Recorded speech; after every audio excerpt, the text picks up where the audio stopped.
On the Gloucestershire-Herefordshire border of England stands an extraordinary survival from the Norman world. This is St Mary's Church in Kempley, a building that appears unassuming from the outside but holds secrets nearly 1,000 years old. It sits in a remote location more than a mile from the village it once served. In many respects it has similarities to St Nicholas's Church at Oddington, which I covered in a previous video.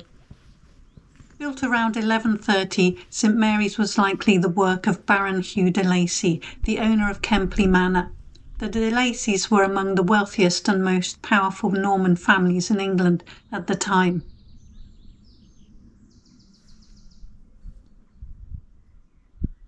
The church likely replaced an earlier Saxon building on its site. Its architectural DNA is remarkably simple, retaining what is known as the Saxon layout, a rectangular chancel at the east and an aisleless nave for the congregation. In approximately 1276, during Edward I's wars in Wales, the formidable West Tower was added. It was built not just for worship, but for defence against marauding Celts, which explains its massive, disfiguring buttresses and the lack of a traditional west doorway. Topping the tower is a distinctive pyramid-shaped roof. More additions followed. In the 14th century, the timber-framed porch was constructed, possibly originating as a place for those carrying coffins to wait. But the most remarkable woodwork is much older. Protected inside the tower is the original Norman west door. Pre-ring dating has revealed the timber for this door was felled between 1114 and 1141, and every plank was cut from a single massive oak tree. It remains one of the oldest doors still in use in England.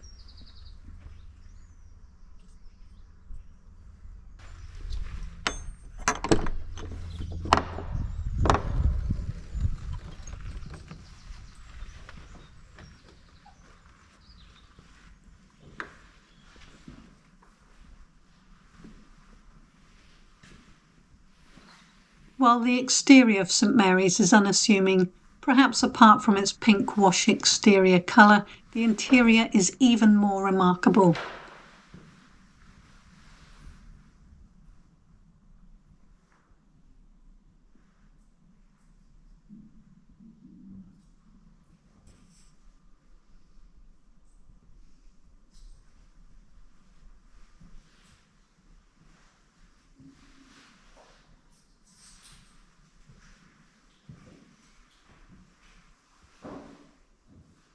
Inside, you are surrounded by the most complete set of Romanesque frescoes in Northern Europe. This is a vivid window into a world of worship from nearly 900 years ago. However, admittedly, just like at St Nicholas's Church, these frescoes have faded to such an extent that it's really difficult to make out the details without any help.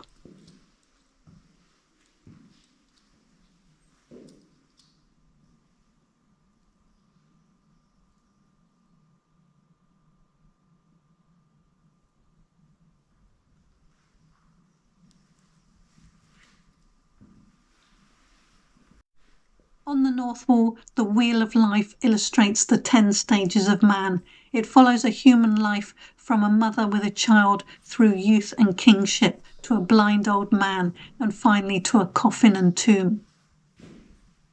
Nearby, in a window splay, is a sombre reminder of eternity. St Michael the Archangel weighs souls on Judgment Day. While Satan stands before him, the Virgin Mary is showing intervening on behalf of a sinner. Elsewhere you can find St Anthony with his staff and even the murder of St Thomas Becket.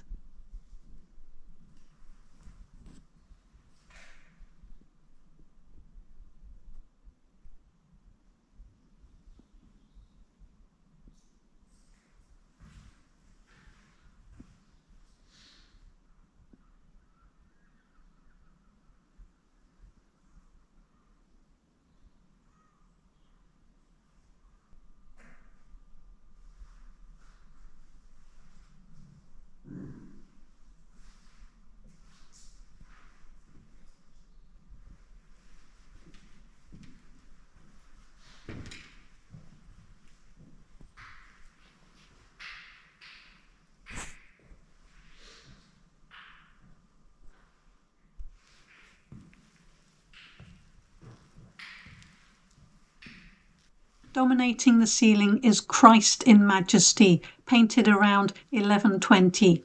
He sits upon a rainbow with his feet resting on a globe that symbolises his rule over the earthly realm. His right hand is raised in blessing, while his left holds a book inscribed with the Greek monograms for Jesus Christ, IHC and XPS. Surrounding him are the four evangelists in their symbolic forms: the angel for Matthew, the lion for Mark, the ox for Luke, and the eagle for John, alongside the sun, moon, and stars. On the side walls, the 12 apostles sit on thrones, gazing upward at the vision of Christ. Each figure is uniquely detailed. You can recognize St. Peter by the key he holds to the kingdom of heaven.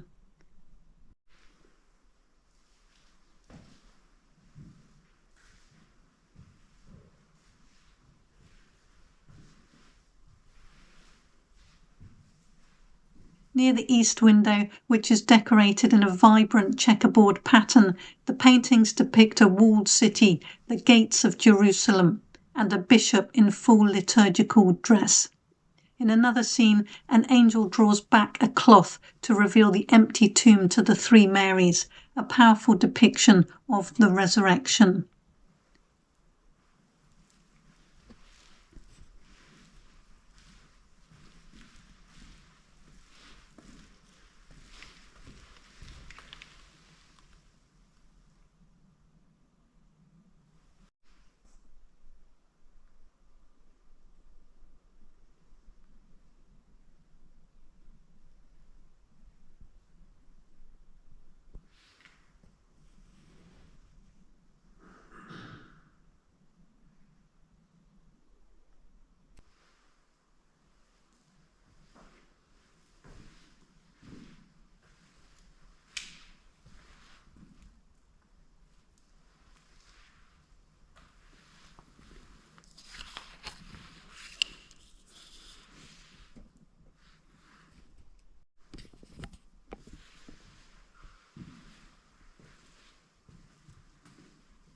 Leaving the heaven of the chancel, the nave represents the earthly world.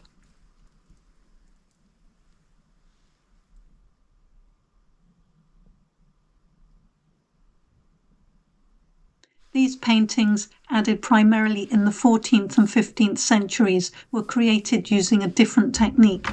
While the chancel features true frescoes, that is, painted onto wet plaster, the nave paintings are tempera, applied to dry lime mortar. Their purpose was to educate a congregation who could not understand the Latin services.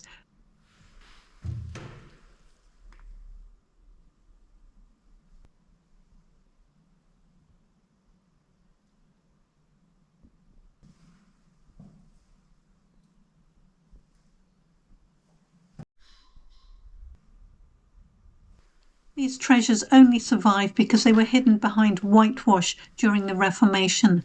They were rediscovered in 1872, but unfortunately early attempts at preservation used coatings that actually darkened and damaged the paint.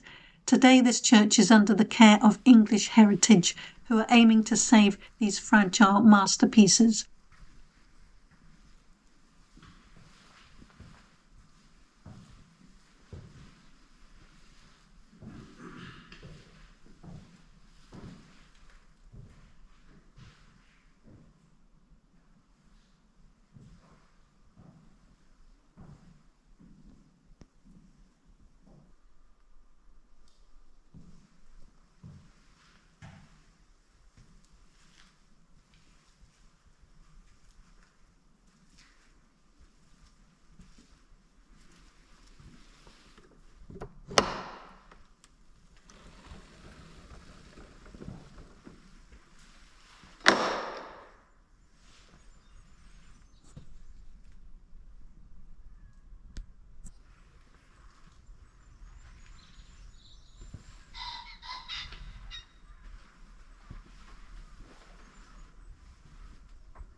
Declared redundant in 1975, St Mary's is now a Grade 1 listed building cared for by English Heritage.